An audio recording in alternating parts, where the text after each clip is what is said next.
Welcome to our third installment of Conversations in Health, Global to Local. We have a wonderful guest lecturer tonight, participant tonight, Yes. Professor Michele Goodwin from the law school. She is the co-director, faculty co-director of the O'Neill Institute for National and Global Health Law. You know, as we discussed, so I think we'll spend a few minutes talking a little bit about your career and all, and how you got here, and then we'll turn this over to the students about halfway through, and then hopefully we'll have a great conversation. But first, let me welcome you and thank you for being here. This is terrific. Thank you for the invitation, John.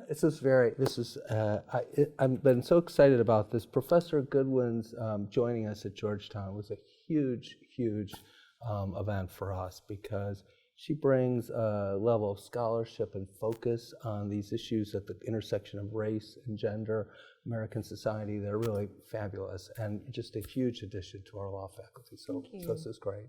So we'd like to start at the beginning, like we do. So could you tell us a little bit about where you grew up, and then maybe take us to what you were doing when you got to college, where most everybody else is here. Sure. What a great question in terms of beginnings and how we think about beginnings. You know, on one hand, my beginning was being born in Wisconsin and growing up in New York. Another version of my beginning, as any of our beginnings can be, they are intergenerational. They are our forebears to some degree, right? We can pick and choose. We can say that our beginning is really just our beginning. Here's where I start. But I was so deeply influenced by my forebears' beginnings as well. So let me tell you about a blend of that. So my parents took off to live in Montreal when I was a kid, and their parents embraced this idea that they could go and make something wonderful of their lives and leave the kid behind, which is what they did. Welcome. Oh, sorry, Arnav. I was late because that's my first. Oh, yikes. Be well. Be well, please have a seat. Be well. So with that, then I had the benefit of having both of sets of my grandparents, who at that time both lived in Wisconsin. Wow.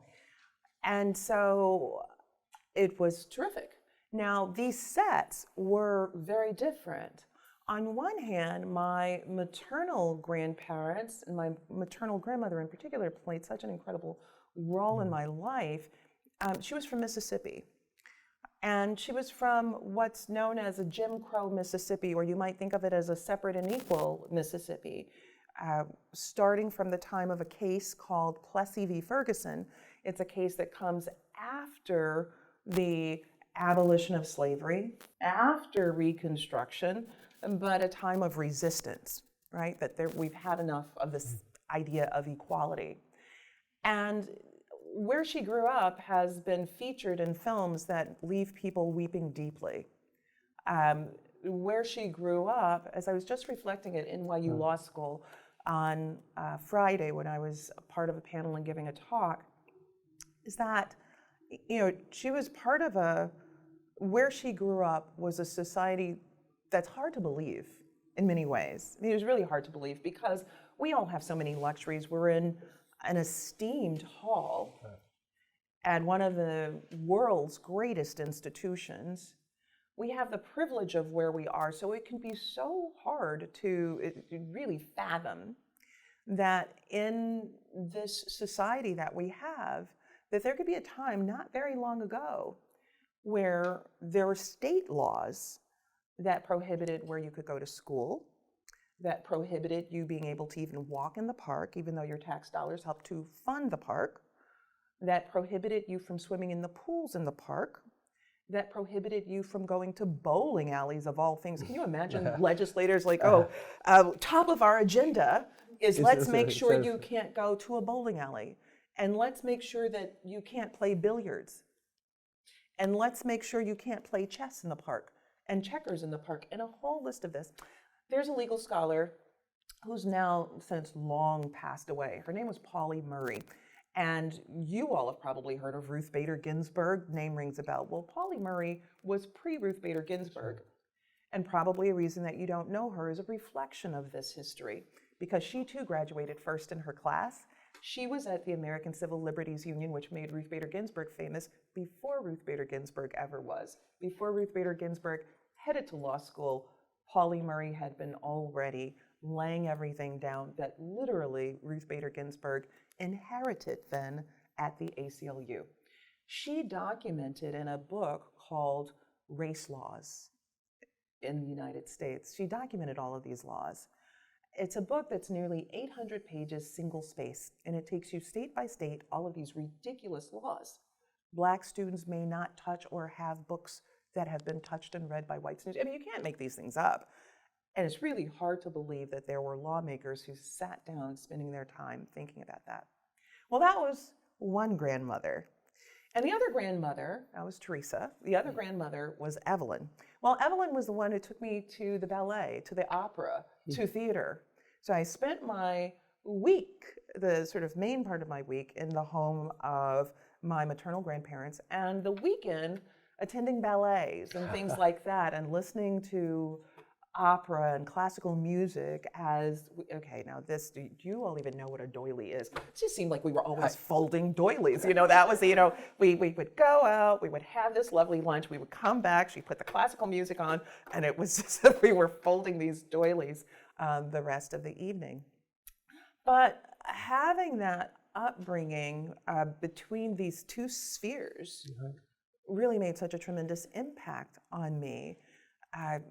So much so, I'm really formed by both of these women.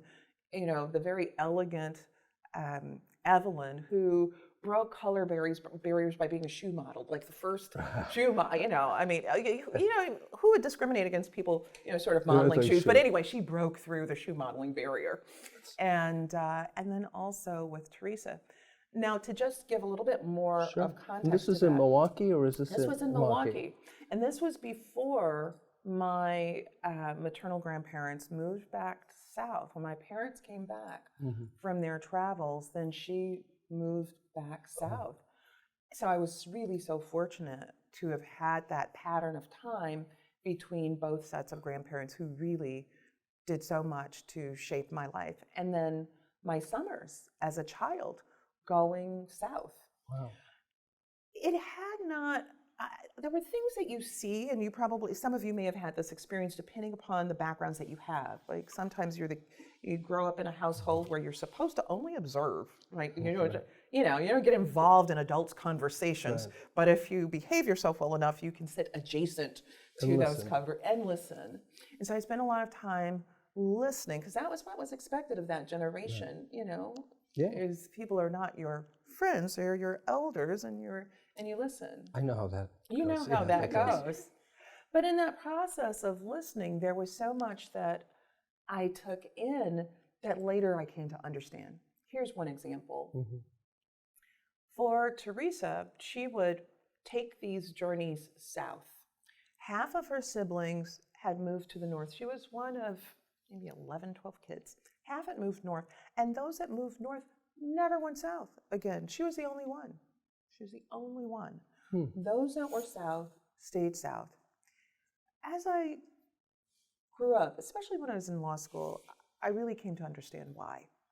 There is a period of time, American time, called the Great Migration, where African Americans moved from places like Alabama, Arkansas, Kentucky, Georgia, Tennessee, etc. And some scholars have called them refugees.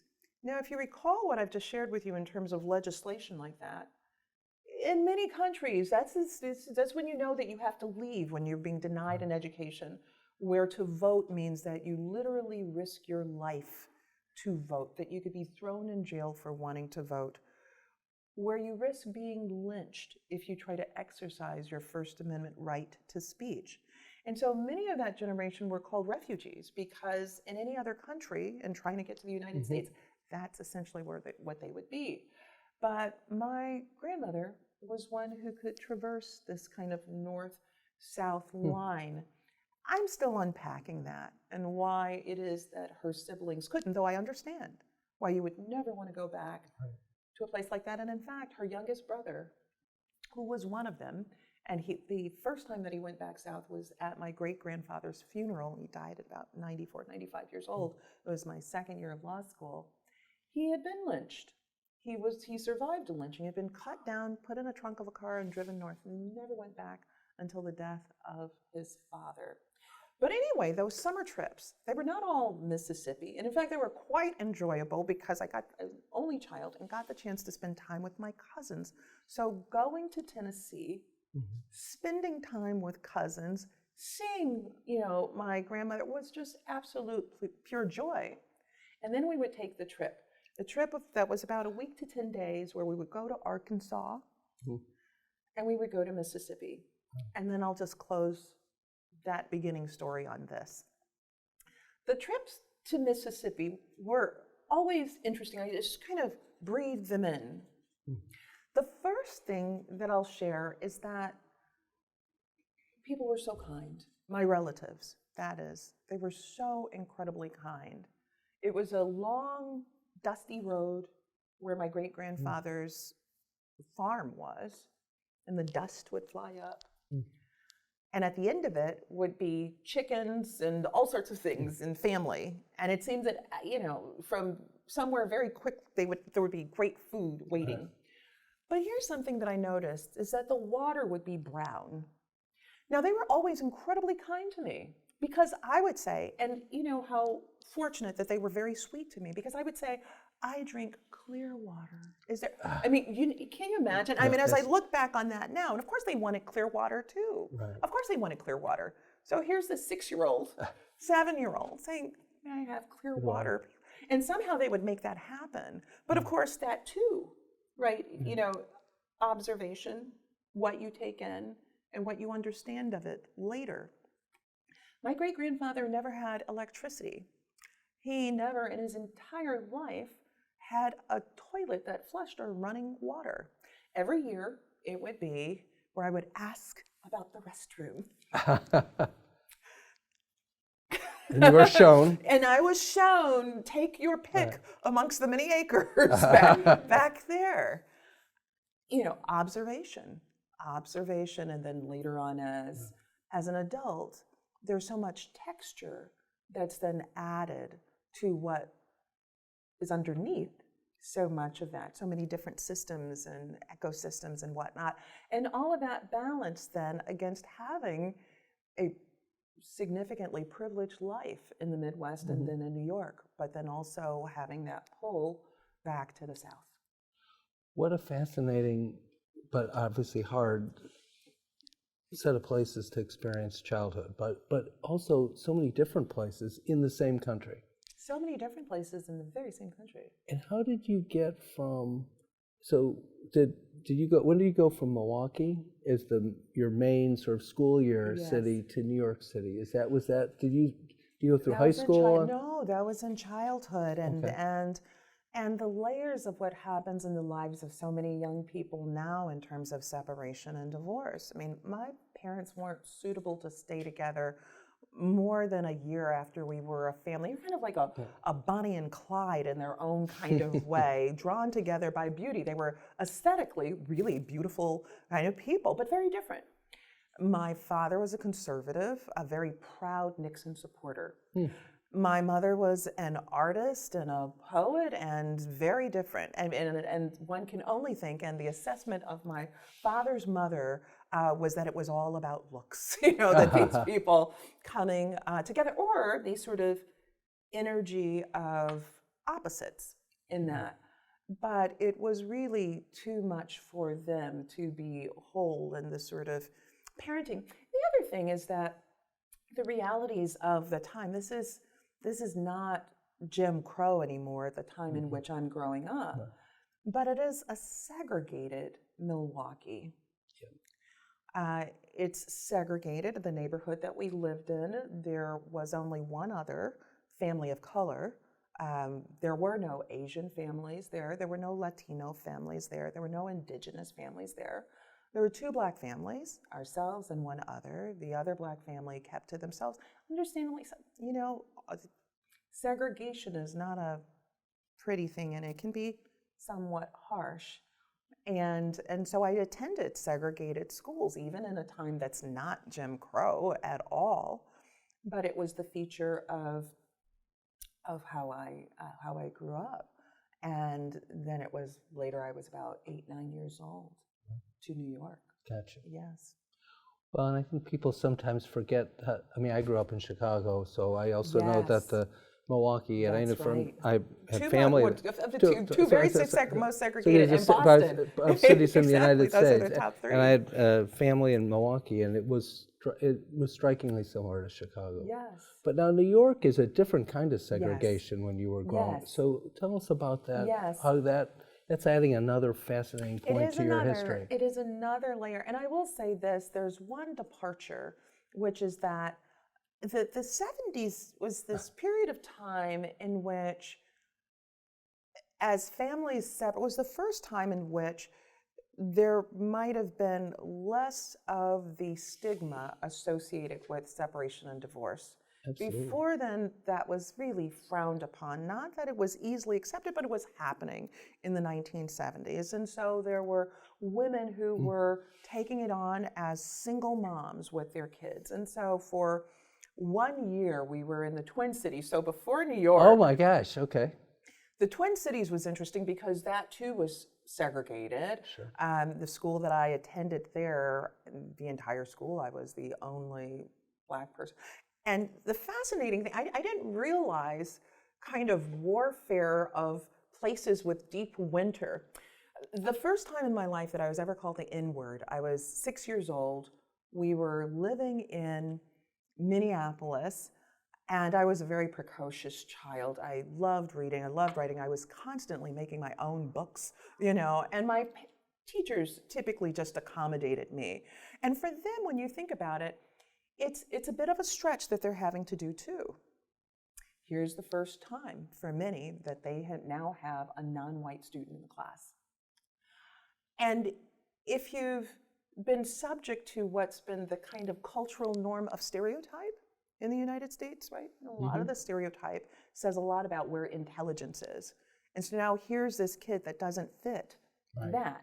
For the most part, then, and thankfully for it, my teachers left me alone. And that was better than what others experience, because then I got to be in my own imagination and whatnot and pursue what I wanted to do, so that whatever stereotypes might have been, fortunately for me, they didn't bear down on me. But that said, first time I was ever called the N-word, Minneapolis, a group of boys in the school who were, I think, probably the 6th grade. And then this is a fascinating thing, because I was not familiar with the N-word at all.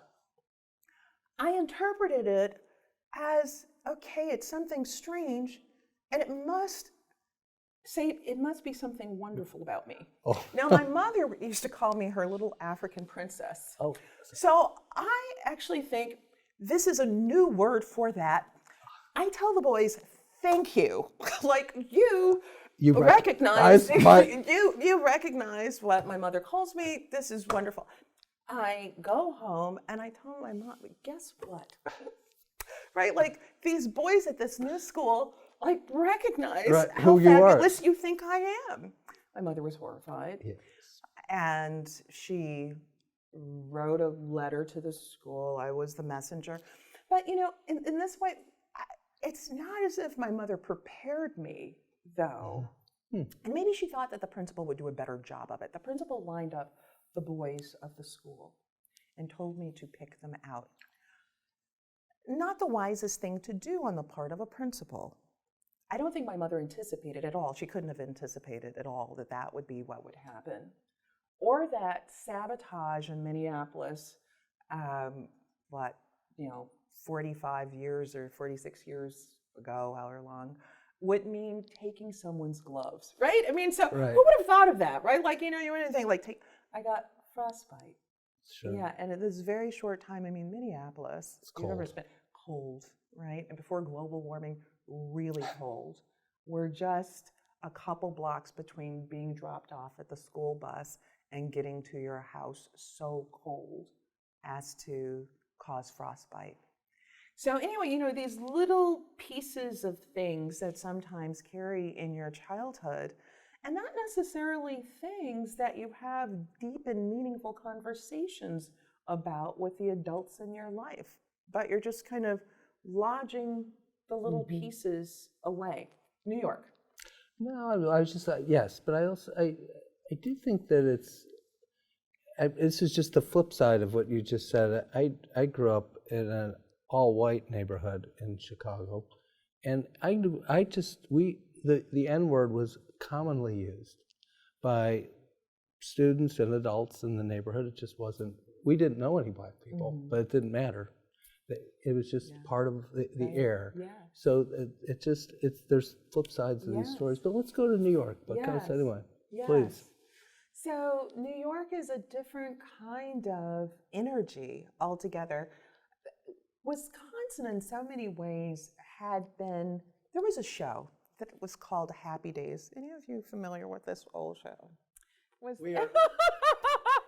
dating ourselves now, exactly. And it was based, on Milwaukee. But really, the sort of epitome of just kindness, Midwest values where people are happy, raise their families, and that sort of thing. Right. And so much of Milwaukee, in many ways, was part of what I observed. People, picnics, holidays, things like that. Moving to New York and living with my father was very different because it was a very elegant place, it was a very cosmopolitan place, and so incredibly different than spending time living in Wisconsin. Far more artistic in so many ways. And I remember as a kid loving to go to the Ziegfeld Theater. The Ziegfeld would host black and white films, and I absolutely loved doing that. Spending time at the museums, which was absolutely lovely and wonderful. And there was a lot that was beautiful about that. And then also its own troubles. And did you go to high school there? And I college? did. Okay. Well, and this is also another element of what happens in spaces of separation and divorce is that sometimes you also have your back and forth between your various spaces, and that was also a part of my upbringing.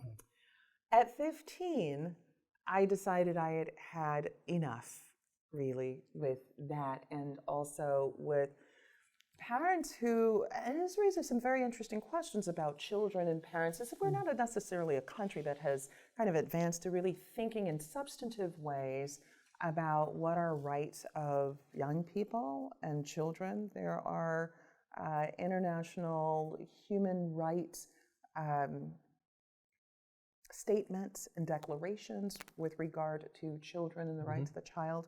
Not a space that we have invested in the United States with being able to ratify in that space. But I remember at 12 years old, John, thinking about after being in Central Park, going to Zabar's. I love, if you know New York, then you know Zabar's and the bagels and the lox and whatnot. It's fabulous. All right. But anyway, thinking about what does it take to be an adult? What does it take to take care of yourself? I had my life in New York was incredibly privileged in so many ways. I went to a very elite private school and had access to so much. But it was really hard between both sets of my parents. It really was. And at 15, I decided that I was better off to be on my own. And at that time, I had gone back to Wisconsin. Oh, okay. The first time back was about 13, turning 14. I was back then in New York at part of 14, back in Wisconsin, back in New York at part of 15, and I decided at probably the beginning of my sophomore year of high school, okay, the end of this academic year, that's it. I'm going to do this on my own, no more. And so I left home with a plane ticket back to New York and $10 in my pocket. That's it. Wow. And what did you do? Well, Here's a very interesting thing about serendipity. So there've been books written, not many, about serendipity. Do you have it? Do you not have it? How do you sort of like meet people? What stewards your life? And I think that my life has been rich in guardian angels or serendipity, a bit of both. So I don't know, it's maybe my first or second day in New York back, and I'm staying at a friend's house. Friend's mother is giving me space to stay, and I need a job. Mm-hmm. And I'm walking down the street thinking about a job that I will need, and there's a person pruning a bush. Almost sounds biblical, right? So I'm on the street, and their house is set somewhat higher up, and he's pruning this bush. And, you know, having been reared in my early years by these grandparents, and I think it passed down surely to my parents too, manners were very important. So I'm not sure who said hello first, but one of us did, and the other one followed up. And then the next thing that was said was, do you need a job? And I said, I do. And then he said, contact my wife, Dr. Nina Mazer. You can look her up in the telephone book. Wow. And that was it. And then I had this job working for Dr. Nina Mazer and her husband, Horace Golden, who was an engineer, and doing work that I think would never have been anticipated. It's a funny thing. I think both my parents would have said I was the lousiest dishwasher, right? You know, sort of taking care of chores. But my job at their house was to do exactly that. And I was happy to have the job. I was absolutely happy to have the job. It was absolutely great. This is the first time going to a public school. Now, technically, where I had been educated in high school in Wisconsin but it was the suburb of the suburb. It was private school for all practical purposes in the most expensive community in Wisconsin. This was a public school, and it was fascinating. And there were all the sort of various cliques, which I had never been in a school to see cliques like this clique. There were like the girls who were Italian Americans, and this was now the early 80s, and big hair. And so the bathrooms were like full of big hair and hairspray all over. And there were the Rasta guys, you know, whose family was from the Caribbean. And it's just it was just absolutely fascinating to me. It was also another space of observation because the school within the school was highly segregated. As in, here are the people who are in the top classes, and that was me, right? You know, in that slice. And then all of these other communities are all segregated off. And they have fancy names for them so that people don't feel badly and so that it covers up exactly what's taking place, right? But that's what's happening in this school. But it was fascinating for me, and I just knew I needed to get through with that and get on to college, and I would be, you know, in my own life. And so I was one of those kids that had 0 breaks.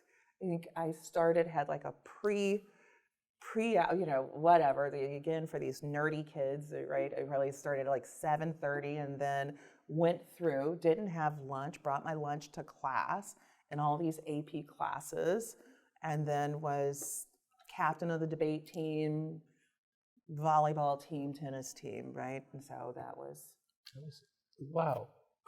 So you've observed very different parts of America from very different perspectives. Yes. And so where did you end up going to college? Which will bring you up to speed to where we are here with our group. Yes. Well, there's a choice between being on the East Coast at an elite Ivy or going to Wisconsin. I had a very sort of narrow track in terms of my own thinking. And through this process of being in New York and actually going through a legal process of separating from my parents, and it dawned on me that I needed to know my mother better. And I thought about that, and I came to the conclusion, I began to think more about the status of women in our society. My mother didn't have a happy relationship with my father, not at all. He was very, privileged, and this was at a time in which domestic violence and abuse was something that was just simply accepted. It just simply was. And I thought about that. I had a greater sort of sensitivity in terms of wanting to know her better, because I really didn't know her very well at all, and to understand her better. And so with that, I decided to go to the University of Wisconsin, because she was still in Wisconsin. And so there I was in Madison, Wisconsin. And then that too was its own serendipity. In some ways, we're called to be and do, we're called to do wherever we are. And so if we do that, then we can find ourselves, one might say, in the places that we're meant to be. So anyway, I became the youngest person who was president of the student government there, elected out of my freshman year.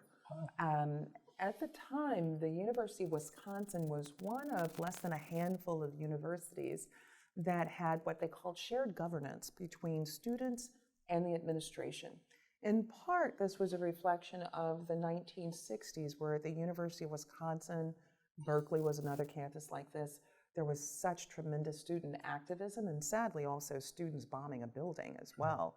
And the result was that the state's legislature enacted law, because it's a state institution, that would give this shared governance to students. And this meant that my chancellor at the time, who was Donna Shalala, who later went on to become the Secretary of Health and Human Services, was my chancellor. And the first time I met the Dalai Lama was at her home. And she's wonderful. I just saw her just a few months ago. But I'm sure at the time it was probably a love-hate relationship, because, right, you can imagine, because at the time, there were any number of issues, oh my gosh, that were global and local. So the campus, if any of you have been there, if you haven't, it's a campus where the state's lawmakers and the campus are in conversation, where you can see the Capitol, and you see then the administrative offices divided by this street called State Street. And in front of the administrative offices is the duplicate of the image of President Lincoln that we have here in the United States Capitol. So you definitely feel the power and presence of law, society around you in that space. At any rate, there I am, a student there in my freshman year, and there is a couple of things that happen. At the beginning of the year, there's a Black woman that is assaulted, and not much attention paid to it at all. And someone makes a chalk mark around the body where she had laid. The semester before I began, there had been an attack, literally, on a professor of African studies who happened to be white, and he taught these very large classes which were heavily, attended and appreciated. Harold Shoaib was his name. And he was attacked by a group of students from the University of Michigan who were part of a fraternity, and they came to Wisconsin's campus, and they came into his class, this African storytelling class, and beat him up, and then left. And then also in my freshman year, there was a fraternity that put on a slave auction, a mock slave auction, while dressed in blackface paint and conducting a mock sexual assault, raping of Oprah Winfrey, of all people. And they were caught by the hotel's management that came down and saw what they were doing and alerted the university. To make this story short, but it gives you some sense about how I came into the positions I came in, is that there was an investigation, what to do. And we were in this moment in some ways now. what do you do when there are things that are ugly that take place on campus? What do you do in the space of hate speech? How do you respond?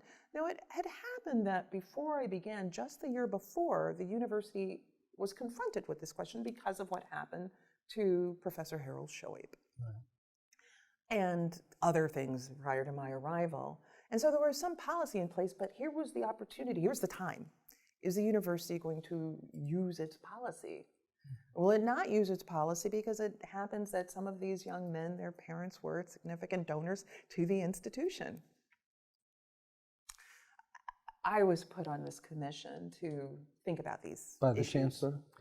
Well, you know, that's also very interesting because it happened not through the chancellor, but it actually happened through the student government. So I had been elected one of the representatives of the freshman class. And there was a person who was, I forget exactly what his title was, because we had staff. We had when I became president, I had a $6 million budget. Wow. Shared governance was real shared governance. So anyway, they put me on, because the university, you know, the dean of students had already made appointments. And they said, we're going to appoint this one.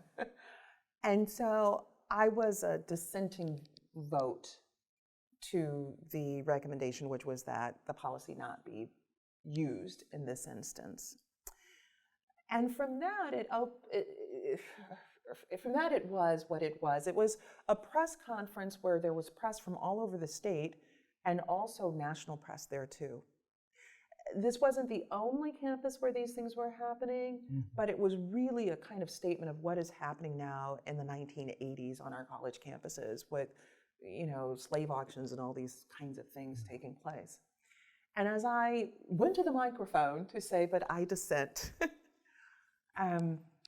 soon thereafter I got death threats in the mail. A friend of mine who had been at this event and whose photograph was put in a newspaper, a bullet hole was shot through her apartment door. And so it was a different kind of freshman year. I would say so, yes. And then I was recruited or encouraged to run for student body president, and it turned out that, you know, our party, which we called the Black and White Party, won. So this is I think so much of your writing starts to become vivid, but when did you decide that you wanted to be a lawyer and that would be a way in which you would make a contribution and move these issues forward?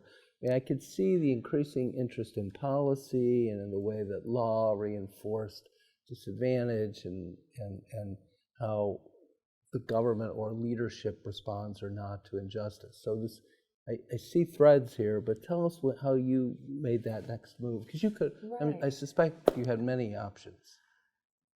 Yeah, you know, it's an interesting thing because I was also visited during that period of time by leadership in political parties. That was I had no interest in politics whatsoever. It was fascinating to be visited by people as then a sophomore. No interest, but it does say something about, you know, how institutions keep their eye on people and whatnot. I went to Italy. That's what I did.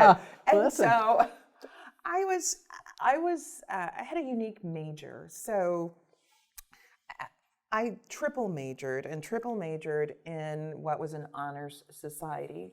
And so my triple majors were sociology, anthropology, and African languages and literature. I studied Hausa. I can't speak Hausa, but anyway, but sociology and anthropology really stuck. And I was very much interested in how societies change over time. You know, sort of people move diasporas. How any kind of diaspora, what becomes of those people who leave from one space and transition to other parts of the world. And so I was interested in these questions with regard to African diasporas and the importance of understanding Africa as a continent and not as a country, which you all are sophisticated and understand that, and you spent part of your time growing up in the southern parts of Africa, but for so many people they conflate. This is a map behind us, and Usually Africa is even smaller than that, but it's a huge continent with over 50 countries. And at the time, in the United States, really the sort of thought was, Africa is a country. Egypt is not even on the continent. Egypt is hovering someplace else. So anyway, I get to Italy through this thing and that thing because at the time, Italy was a bit of a gateway for people who were coming in from various parts of Africa, whether it was coming in from Rwanda, Nigeria, Ghana, Eritrea, and Ethiopia, right? They were coming through Sudan. And while there, I volunteered. I was doing field research, and so we could talk about that. That was fascinating. But during this period of time that I'm doing field research, I volunteer at a refugee center, the Joel Nafuma Refugee Center. It was at that time that was outside of, it was research, but it wasn't. It was kind of outside. It was being enmeshed, but enmeshed outside of spending my time at Stazione Termini, which is where you would meet the women who were working as housekeepers. And their day off, the women would come to the train station in Rome, and they would just sit all day on the, what do you call these push things that you put your luggage on? They would just sit, and that's where I would meet the women. And then, anyway, at the refugee center, I was so moved by the stories of folks coming in, and very much moved by what I saw as the injustices as they tried to make their way to the United States, and oftentimes being duped by people that they believed were American lawyers or were American lawyers who would, and Canadian, that would take their money and they'd hear nothing else. And also it was fascinating the various stories of these people too, because again, the stereotypes at the time, were more sophisticated now, though I don't know how much more. But at the time, the 1970s, 80s, is this thick notion that if people are from Africa, they are illiterate, they are from a bush, these are people who are starving because God won't give them rain. And that's pretty much it. And the fundraisers for the kids that are malnourished. Right. These were people who were pilots, who were doctors, all of the things that we have in our own societies. That yes, they were all these things, but that was not in any way the translation of what got back to the United States. Anyway, my time there really motivated getting back to the United States and going to law school. Awesome. And then the next question I'll open up to start with Isabel, but so where did you decide to go to law school? I decided, well, this was also very interesting. I decided to go to Boston College Law School because of Father Drinan, who ended up here at Georgetown. He was a professor of mine when I was there. A great guy. A great guy. Yeah. A great guy who was, the Jesuits, the rebellious Jesuits, and he was one, who went to Congress and was really an outspoken person for matters of social justice. And a mentor of mine said, forget about this place and that place. Boston College is really where you want to be because of that legacy. Like this would fit your personality, who you are, and what you care about. So we're glad that we brought you back to the better Jesuit university. There we go. So there you go. No, thank you. So, yes. So as we typically do, we're going to open this up. And so Isabel and then Kayla, how does that? So Isabel, you want to kick us off? Well, thank you again for coming so much. I would just love to hear a little bit more about post-college life. Yes. And I was kind of wondering, we read an article about of yours about kind of the era of Jane Crow that we are in now, and I'm kind of curious how you got into that section of law. Sure. So my work on the new Jane Crow reflects a kind of slide back that I perceive our nation to be in with regard to the status of women generally, women's health, women's reproductive health. And my work in this, in some ways, where to begin, but I can tell you a moment that really captured me. This was after undergrad, after law school. I will tell you, there was this period of time, and again, as observer. I think I was born a sociologist. I mean, again, being at the tables of my grandparents, my grandmothers, where you're supposed to observe, you're not speaking, but you're watching, you're listening. As I'm doing this research in Italy, I take this trip from Rome to Venice, and along the side of the roads are women who may be from Nigeria, and they only have scarves around their waist. They have nothing on top. And woman after woman after woman. And at the time, there really wasn't much being written about sex trafficking at all. This was sex trafficking, and how it would happen on the international scale is that women wouldn't just say, oh, sex traffic me, but instead it would be women were told, you'll have a great opportunity. You come work at this trattoria. And not necessarily Italians doing this, but operations back at home where people would say, oh, why, let's have your daughter have a new opportunity in Europe. There are trattorias where she can come, she can learn Italian, and then have a life for herself. And what would take place is that then their passports would be taken away from them, and they would be told, this voyage cost us this amount in order to get you here. Now what you have to do is you have to work it off. And when you work it off, you'll get your passport back. And so then you have these young women along the side of the roads working completely trapped in a country that they don't know, a language that they don't know, being forced into sex trafficking. It was something that I observed. It was something that I spoke about. I didn't begin writing about it in depth at that time.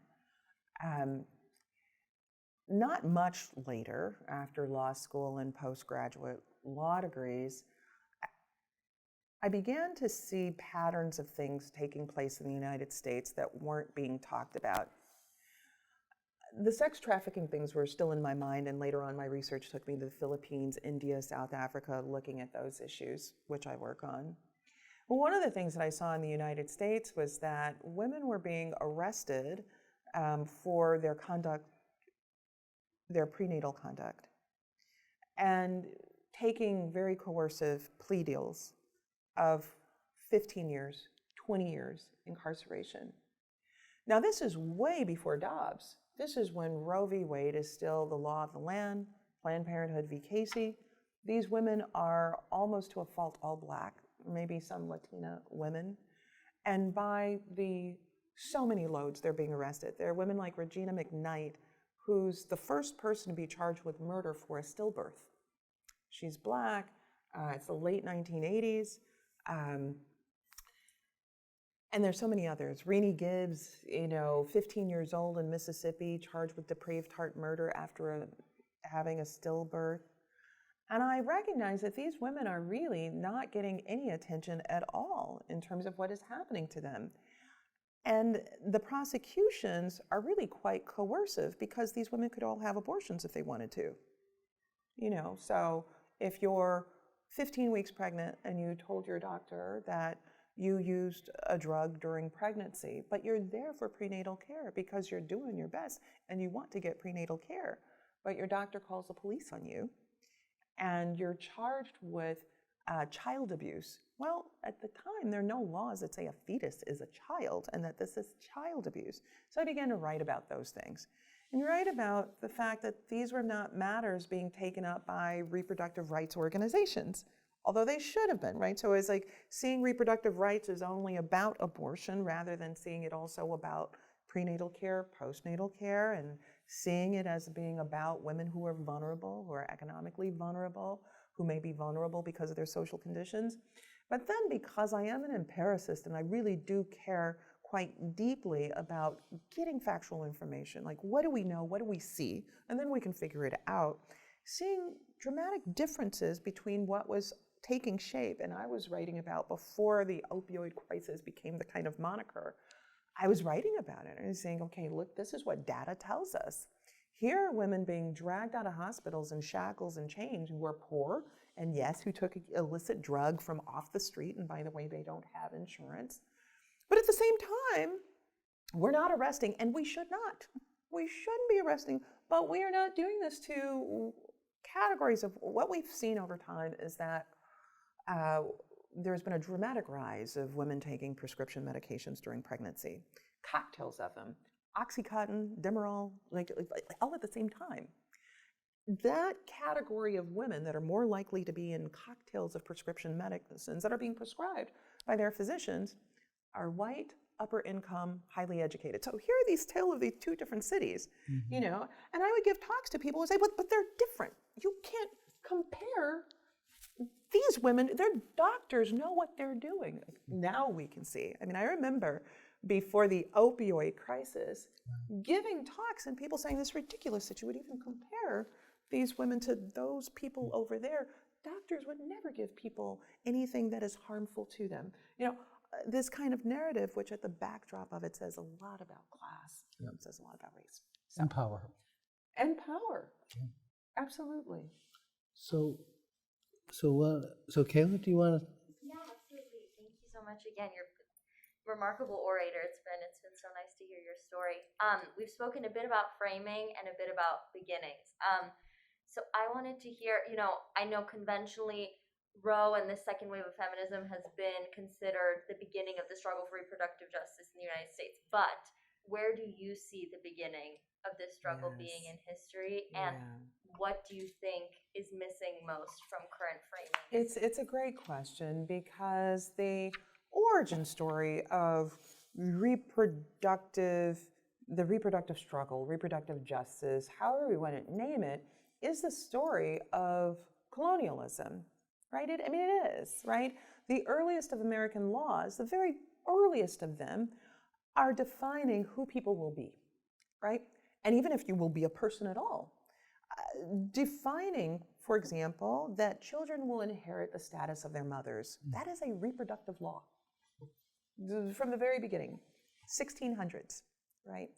And it's very purposeful because in the backdrop of a system like American slavery, where let me put it to you this way, because I want to unpack this a bit so that we really understand it. As I say, facts really matter and empirics really matter.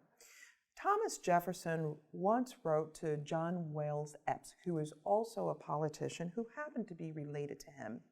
And he was giving him advice, as Thomas Jefferson was known to do his notes on Virginia and whatnot. And he wrote to him and he said that it was overstated when people choose to have more men on their plantations, because he said his advice is to stock your plantation with girls and women because that's where the real profit is, because they're turning a profit every year or two.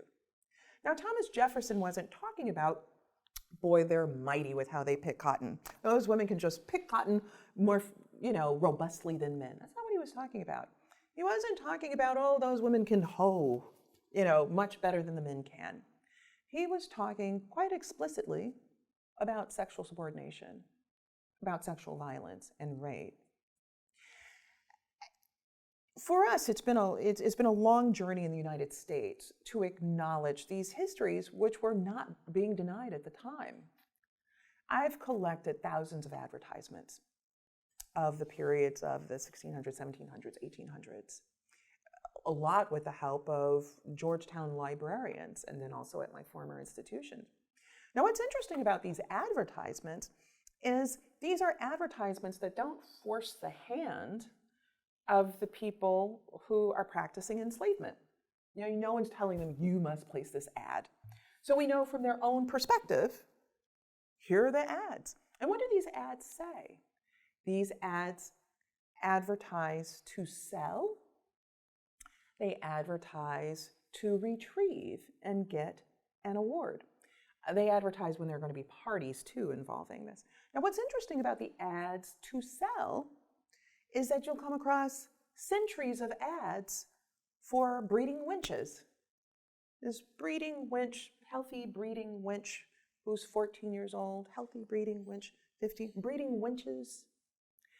And to retrieve, which then are the sort of really painful ones where the story is written right there, is sort of what people are sipping with their morning coffee and whatnot, so normalized that the breeding winch has escaped. She's 16 with her 2-year-old mulatto child. return her to so-and-so. And over again. And again, no one's pushing a hand. This is so normalized in American society. And the advertisements aren't just kind of like hidden, like we'll hide these in Mississippi so that the people in Connecticut don't know. The Connecticut Current, about 10 years ago, ran a story on the advertisements that they ran in their paper. Connecticut. And it was kind of like an apology for having run over 2,000 ads of this, right? So this isn't like just our little story here, but these ads are being played because, of course, if you are part of the wanting to retrieve where you think that Maria has gone or Sally has gone, is that you think that she's gone to Connecticut and she's gotten to some place where there's a free state. So when I think about when our nation's just bare facts of a reproductive story in American law, is then the status question. I'll give you a few examples of sort of timelines with this. It's this sort of status question of children taking on the status of their mother, which then means that every time Maria is having a child, whether it is a child that is born through the sexual subordination of the person who owns her or someone is being forced upon her, that's more profit, right? And that child can't escape that system. Just something that we don't talk about, right? So every time these are ads about the mulatto child, being taken with mom, then it's also a story about being disinvested from the plantation, which you should have some connection to, an ability to inherit. And real stories about disinheritance. And these are also stories then about sexual subordination that are baked into our society.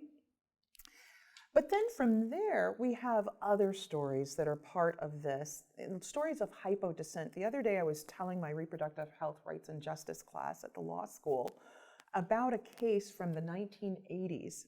So there is what we can call matrilineity meaning you take the status of your mother, which was a distinct rule because prior to this, the rules in England was you take the status of your father. So this was very purposeful in the United States. We're changing this, which allows for the flourishing of American enslavement. The second thing is hypodescent. Hypodescent, otherwise, anybody know what hypodescent means or a guess what it might mean? It was in one of your readings, so. Okay. Well, it's this one drop rule, right? One drop. So this case that I was telling my students about involves this woman from Louisiana. It's a case from 1986 or 1988. And this woman is 1/128th black. What does 1/120. I mean, it's like it's like great, great, great, great. Add some more greats, great grandmother. She's in Louisiana. And these hypodescent rules are that you can't exit. So you will never inherit the plantation, the estate, or anything. You will always be fastened to this as a rule. So she wants to exit Right. in the 1980s. The state of Louisiana goes to court to defend its law. Can you imagine in the 1980s? I mean, it's just kind of like quietly let her go. She wants her birth certificate to be changed. The state of Louisiana then defends its hypodescent regulation by saying if we allow her, all these other people will want to be white on their birth certificates too. Which then also says something else about policing the boundaries of whiteness. Why can't she be white? What is it? And why would Louisiana be so concerned about this? And then there's another aspect. So we've been kind of policing reproduction in law in the United States from our very beginnings. And then there's this period of eugenics. Eugenics being fastened into American law officially as a national agenda in 1927 in the case Buck v. Bell, a case that involves a poor white girl, Carrie Buck, 16, state of Virginia. She's been raped, has a child out of wedlock. And the state of Virginia, along with eugenic societies in the United States, want to make sure that the practice of coercively sterilizing individuals can be made law so that it can really ramp up the process. In 1906, Indiana already had a eugenics law, but by 1927, there was a real interest in speeding this up. there's this idea that poor white people are a drag on society. So empirically, what's important to know is that there are those that will say eugenics was really about Black people. It wasn't. It is true that there are courts of sterilization of Black women. It happens, largely ramping up in the 1950s and 60s as Black women are demanding inclusion in government welfare programs. But eugenics early on was really about white Americans. At the turn of the 20th century, there was this theory that there were 30 different kinds of whiteness. Anybody grow up in Boston here? Any family from Boston? No Bostonians, No right? Bostonians. Anybody know what NINA referred to? Nina? No Irish There's need no apply. apply. No Irish, no dogs need apply. In Windows. NINA. This idea, in fact, the very reason for Boston College Law School was because of discrimination at Harvard. And the president at Boston College said that we have to do something for our Irish boys because they were being discriminated against at Harvard. Because Harvard, there's this sort of sense that these are not our kind of people.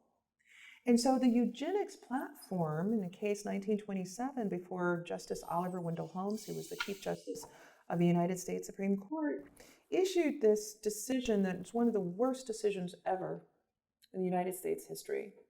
So 3 generations of imbeciles are enough. Now, Carrie Buck was not an imbecile. But this idea of poverty and whiteness, not the right kind of whiteness, right, is something that we needed to rid our society of, right?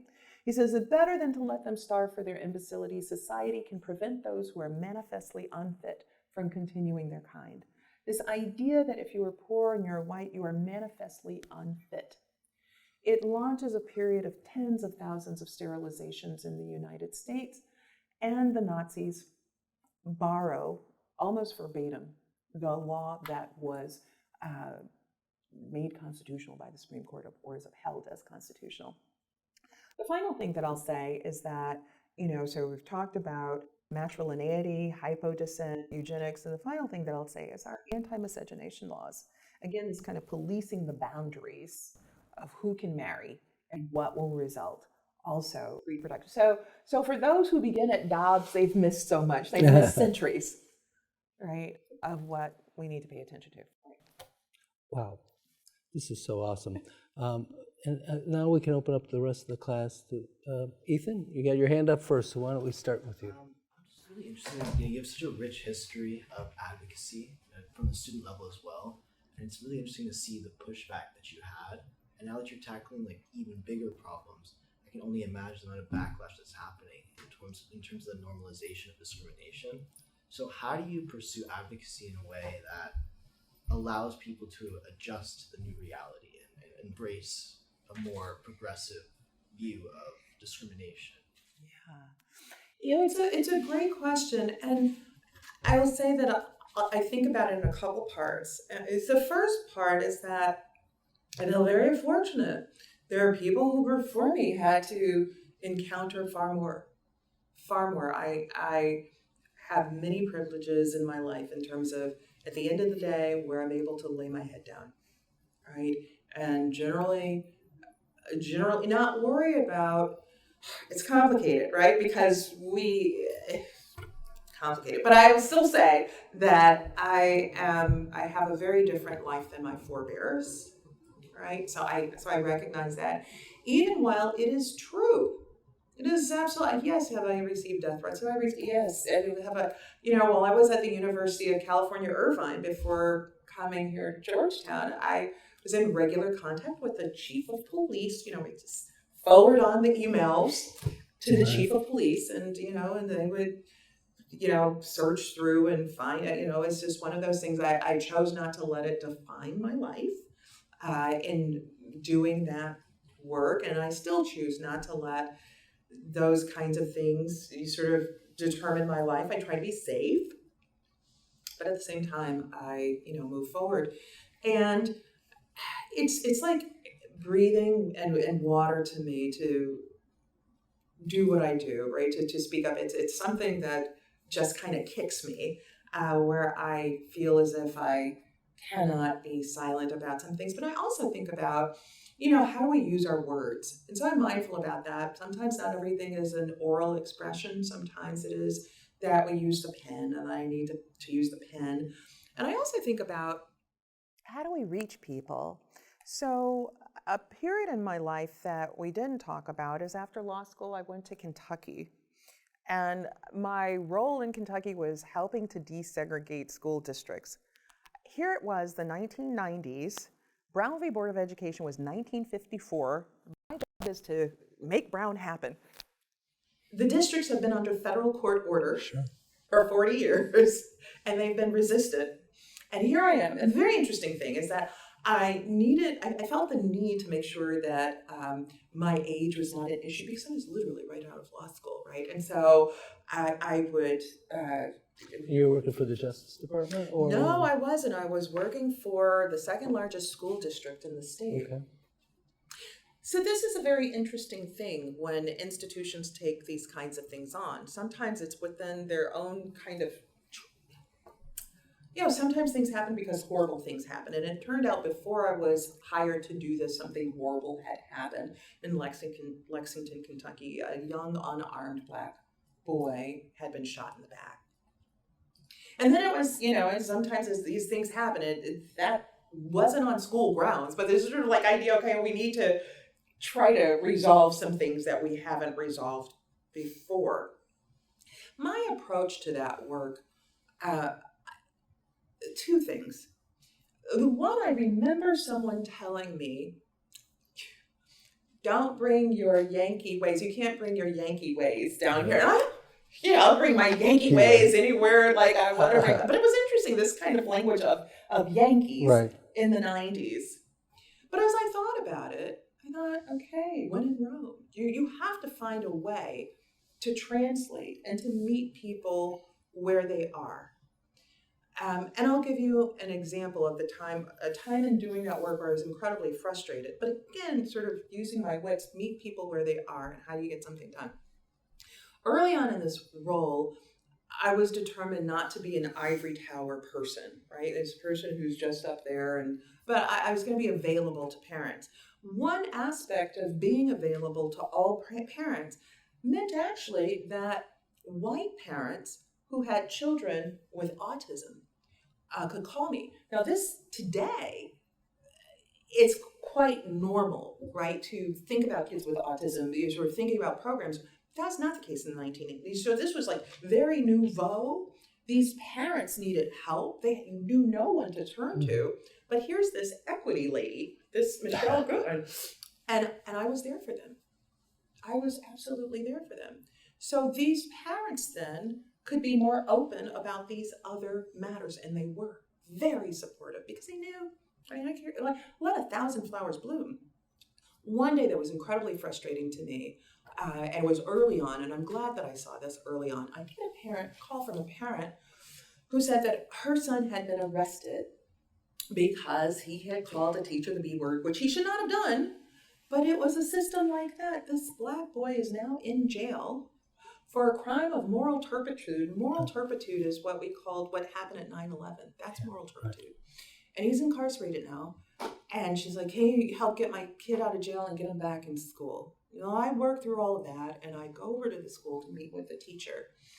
And at the school, I discover there is no library, there's no gymnasium. The area where the children ate looked like that someone took a sledgehammer and broke through the wall and just put some chairs there. But this school was supposed to be getting more money per capita for these students than anybody else because these were children that were labeled as special needs. Mm-hmm. But here's the other thing that I discovered with these kids that were labeled as special needs. This had become a dumping ground for kids that were actually very bright. The kind of top public high school of this district would give their, broken down computers over there, and these boys were expected, it was mostly boys, were expected to fix them. The school was overwhelmingly low income, which is defined by free and reduced lunch, and they were overwhelmingly Black and Latino. And I knew something needed to be done about this.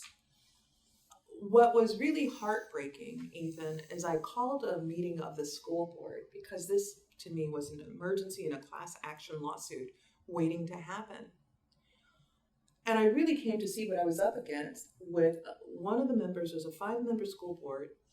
And I'll never forget one of those members looking at me and saying, Miss Goodwin, if their mamas wanted them to have books, their mamas would bring books to the school. I think this meeting is adjourned. And so there you are, hired to do a work while having a member of a board who sees no problem with one of its schools where it's getting all of this money and it's not even giving these kids books as in a library, right? So that can be very heartbreaking, but then you take your action to the people. You move and you get. No, what an, that's awesome.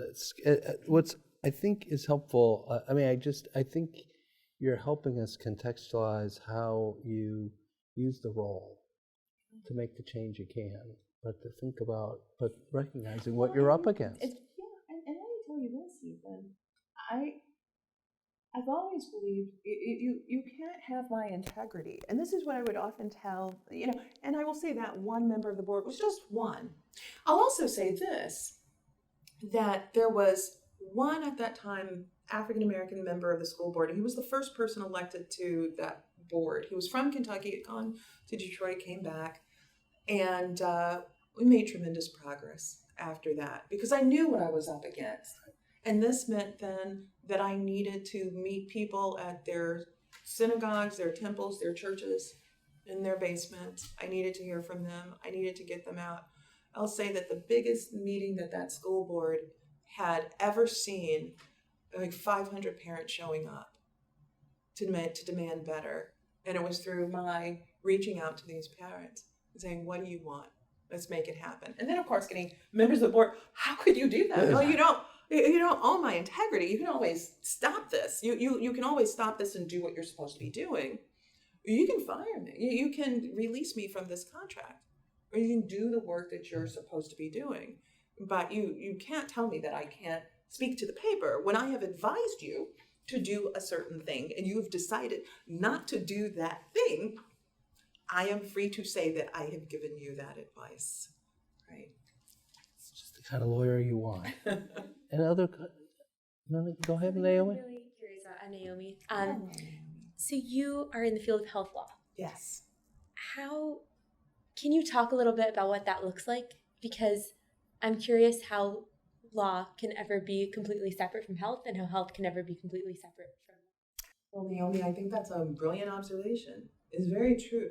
People sometimes struggle to sort of understand, well, what is health law? But it's everything around us. It's the water that we drink, the air that we breathe. It's whether we actually have access to the kinds of medicines that we need, the kind of care that we need, whether we will get the quality of care that we need, whether the medicines that we use will actually work, how in times of pandemic we collaborate and cooperate.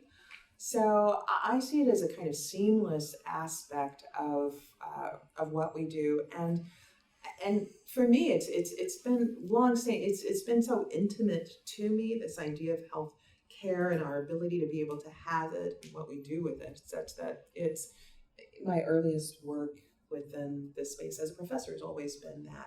My first book, and I hope that this might inspire you all, was actually based on a paper that I wrote my second year of law school. And in some ways, it actually related to storytelling that my great-grandfather would do.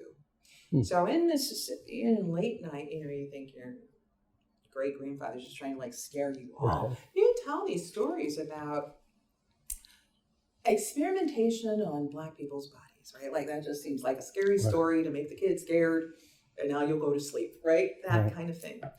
Well, I'm in law school, and there's a story that breaks about the University of Georgia Medical School and the finding of 10,000 body parts in the basement, 400 cadavers. And then I think, so just ghost stories. He was really telling a story. So I wrote this paper then about some property property of the human body after death, something like that, something to that effect. Well, anyway, my first book, which became quite popular and translated in different languages and whatnot, was Black Markets, the Supply and Demand of Human Body Parts. So what you're doing in this class, what you're doing in other classes, what you're writing about, could also have future meaning for you with your work. It's exciting. So let's see. Hannah, do you want to? Yeah, I'm really interested in learning more about your international work and specifically sort of how what you've worked on internationally and researched and learned can either be applied to what you study in the US or like the other way around as well. Oh, sure. I think it's important that we not, I think it's important that we catch ourselves when we do it, the kind of navel gazing from the United States and the kind of exceptionalism that can come from who we are when we're in meetings with people from around the world. If it's so US centric, there's a lot to learn from all around the globe. And so I do. So my field research has taken me probably 4 or 5, maybe 6 times to India. In fact, the scariest place that I've ever been in my entire life has been in Bihar, India. I will tell you that I imagine it to be like the 1970s Bronx, which I was not in the Bronx in the 1970s, but like what I imagine in the 1970s Bronx, like times 25. My husband is an international law scholar as well. He does international trade law, and he's the president of the American Society of International Law. Now, we travel independently. We do our own things. He does his thing, I do my thing. And I remember the first trip that I was going to be taking to Bihar to study forced underage marriage. And my husband said, be careful. There are bandits. And I was like, be careful. All the things that I've done, So, getting to Bihar, I traveled from Patna to Bihar, my first time there. There are no road signs. I'm there with Shamala Rajinder. Now, I'm 5'11" and a half, and I like my half. I stretch that half. Shamala is probably half my height. So there, Shamala and I. Shamala is at that time in her 70s, I think. So Shamala and I are heading to Bihar, and we are meeting with judges who are going to introduce us to the people that they are doing these ceremonies for. Now, it is illegal for them to do this because India has a ban on underage marriage. But these are judges who are going to be performing these underage marriages. So we are traveling to Bihar. No street sign. I could not contact anybody if I needed to say, save my life. I get to Bihar.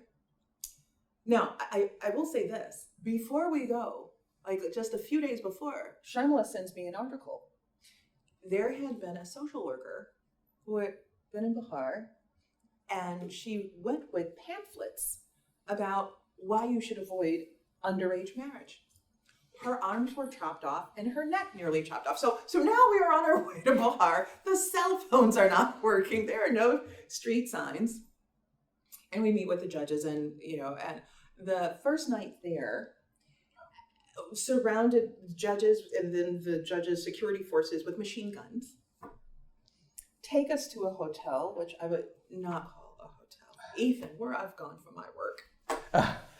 And the judge says, the chief judge there says, do not open this door until you hear my voice tomorrow morning. And I don't want to open that door until I hear his voice the next day. Because already with what we had just seen with just meeting the judge, the lawyers, and the men around, was just all of that energy.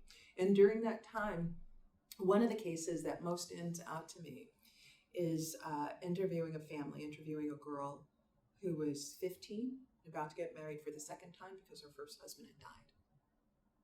Right? Those kinds of things. Or being in the Philippines, and this maybe connects the international with the national, being in the Philippines and also studying forced underage marriage, but being introduced to something that at the time I had not been aware of, and I think a lot of people working in the space had not been aware of, which was the kind of new modes of sex trafficking through the internet involving children, such that people would recruit kids from playgrounds and actually tell their parents that, we will pay you $2 per day for your child to be in front of a video camera.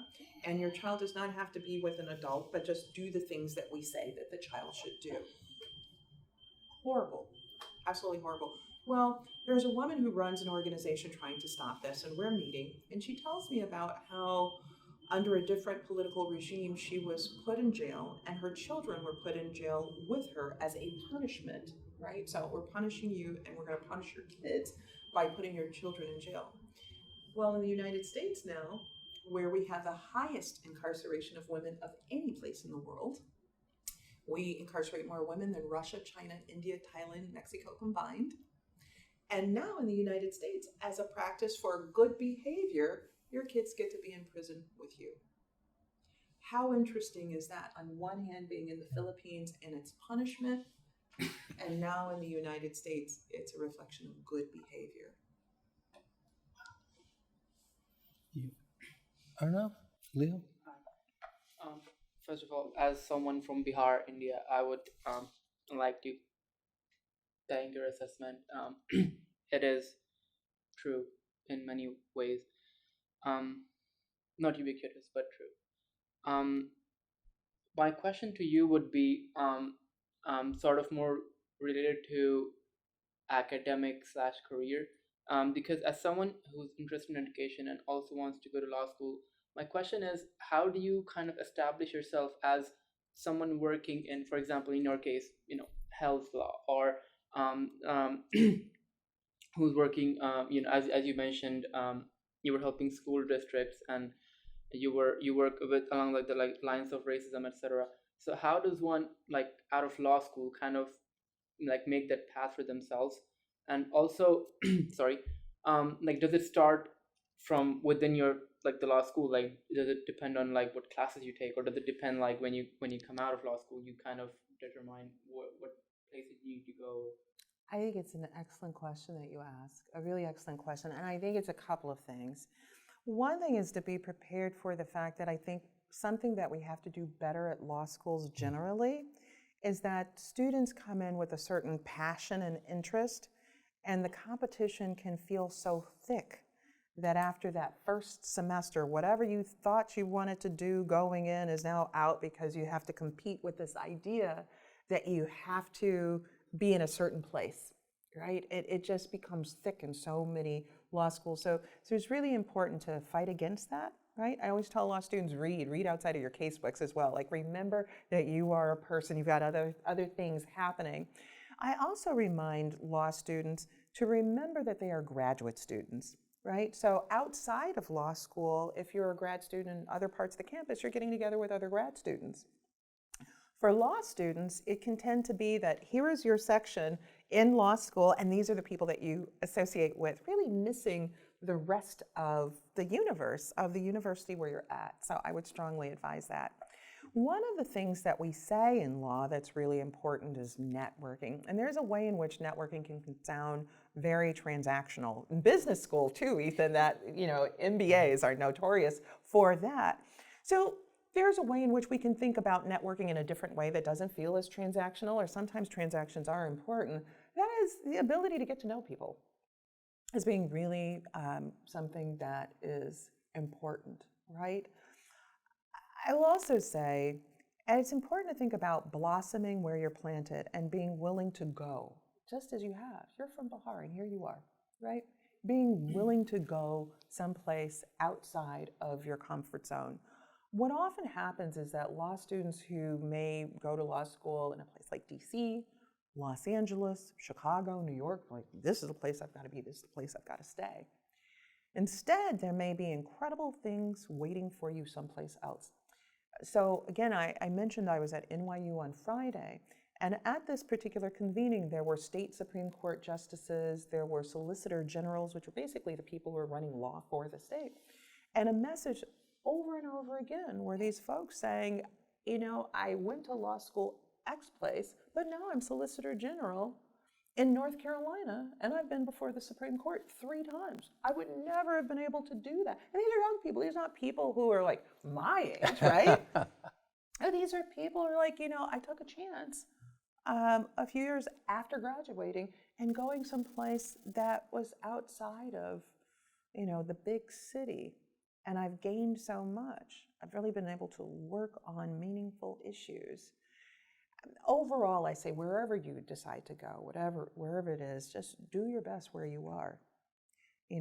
Sometimes there's a sense that the grass is greener someplace else, and so we miss our own lawn, right? But where we are can have incredible beauty. And I will say this, before moving to Kentucky, I was worried. Oh my gosh, what is that going to be? Will I have crosses burnt on my lawn? What I know what was an incredibly beautiful experience, challenging in so many ways.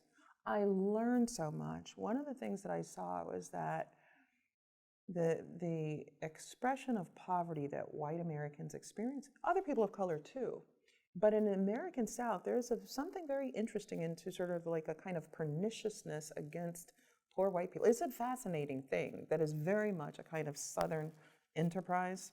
But I will say I met wonderful people and have wonderful relationships that have lasted to this very, very day. That was just absolutely beautiful. So sometimes we surprise ourselves by going to places that we just didn't expect and finding incredible beauty.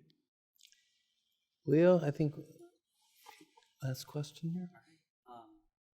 So I just wanted to sort of start off your background, especially just your describing your experiences in your public high school in New York, resonated a lot with me. I went to a Title I high school in Lubbock, Texas, and we had a very similar system of segregation as your high school, where you have the IB and AP kids, and then you have what I was referred to as like the neighborhood schools, and like the classes were like physically separated too, because you had the IB classes on the third floor of the building, and then the regular classes on the first and second floor. That was like my high school too. Yeah, and my high school also desegregated in the 90s. It was a whole deal. Actually, one of the reasons we had the IB program was because of during the desegregation process, they needed to attract white families to that school. And so my question is, sort of switching tacks a little bit. You are publishing and you are conducting legal scholarship on some of the most controversial and some of the most hot button issues in the United States right now. And I think one thing that I've noticed among a lot of Gen Z or those of us who grew up with the internet is there can be a certain hesitancy to publish, to speak out, to be quoted, lest our views be taken out of context, lest our views be misrepresented in the future, or perhaps we just realize that we might have been wrong and having that follow us. So how do you manage that side of things about dealing with like it being a person in the public view, being a someone who shares your opinions and your scholarship with the world? How do you deal with that? It's an excellent question, Leo. It really is. And I would say that it's something that I've been mindful about for a very long time. We are in a space in which, if you can find it, there's a C-SPAN clips of Justice Ruth Bader Ginsburg, then Judge Ginsburg, going through her confirmation hearings for the Supreme Court. Very different than what you'll see today.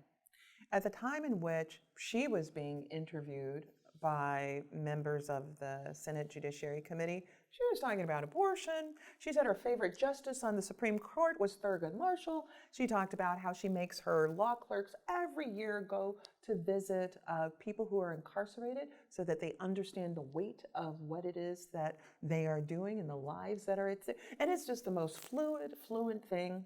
She's not holding anything back. She's not holding anything back about her experience at the ACLU, any of it.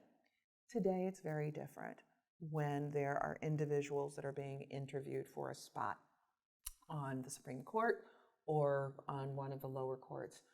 They're very mindful about what they say.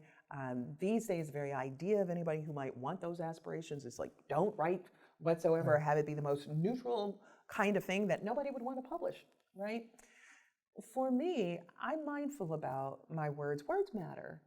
And I try to be as mindful as I possibly can be. I'm measured in how I then speak, and then there are things that one commits oneself to, and that's it. But I would say that underneath all of that is that being as prepared as you possibly can. You have to know backwards and forwards what you're going to do. There's the old time saying, that from generations ago, that if you were of color, you have to be so many times better prepared for a moment. You have to know it because there will be such great scrutiny on what you say it, how you present it, all of that. And having grown up amongst my grandparents, that was a very clear thing, whether they specifically articulated it or not. It was in the atmosphere. All right, I'm sure Evelyn probably did, in many ways, and I live by this sense, whether that had been or not. And I try to emphasize to my students, because I do encourage their writing. Writing is critically important. If you want to go to law school, whether you want to work in the public interest or work for a firm, you have to be a good writer, right? If you want to work in the public interest, there may be cases that they want to bring before a court. You have to be able to write a good brief, right? So practicing that muscle is really important. Being grounded in research is really important. It's unfortunate that we are in an era where there is this kind of slipperiness about what happens to be fact. Maria Ressa, who was one of the Nobel Peace Prize recipients about 3 years ago, a journalist. She was one of 2 journalists that were bestowed this honor. And at a meeting in DC, where I had the benefit of being in the audience, she was asked this question about what she sees as the challenge of these times. And she said the challenge of these times is this kind of sense that we cannot agree on matters of fact that we could agree on at times before, and how important that is for a democracy. That aside, I would say my own, what I press myself to is read, and double back and read. And I have such enjoyment in it. I really do. I love finding the needle in the haystack. But you also mentioned something else in terms of mistakes that we make. I think we have to be courageous enough, right, that we're doing the work, we've examined. And then there are going to be times, and I tell my students this, and I think about this for my own work. There are times in which we further develop, when things might change, where our analysis of a particular thing might change. There are also times in which, because we've done the work, we're able to tell a story that's more nuanced than what's in the media. And I'll close on this. In these times, they're deeply polarized. And one of the things that you would probably hear in the media, particularly with reproductive rights, there's this notion that there has been a 50-year agenda by conservatives to do away with reproductive rights, right? It's commonly heard, right? And there is a sense that if you start from today, it looks that way, right? But if you go back 50 years and up until 2010, that was not the case. Roe v. Wade was a 7-2 decision. 5 of those 7 justices were Republican appointed. The justice who wrote the opinion in Roe was Justice Blackmun. So I'll find myself in spaces where people are like, I didn't know that, right? And I think that's really important, right? Like to be able to assess. And no one would say that Richard Nixon was not a conservative, right? So when when we're nuanced, when we understand, then we can tell a more nuanced story that then raises different kinds of questions. So if that's not the case, then what do we see this moment as? Because it's not been a kind of Republican agenda for the last 50 years. It is not, right? So then what is it? And then that's a different story for us to research and be able to tell. Well, we could go on. We could. I hours. love these students. Yes, absolutely. This was Yes. just a mesmerizing time. Thank you. Thank you. The generosity of your personal story and how it relates to the professional work and the advice you gave our students was fabulous. So Thank you. I guess I'd like to ask everybody, as we do, to give a round of applause for our guests. And thank you for joining us. And thanks, everybody.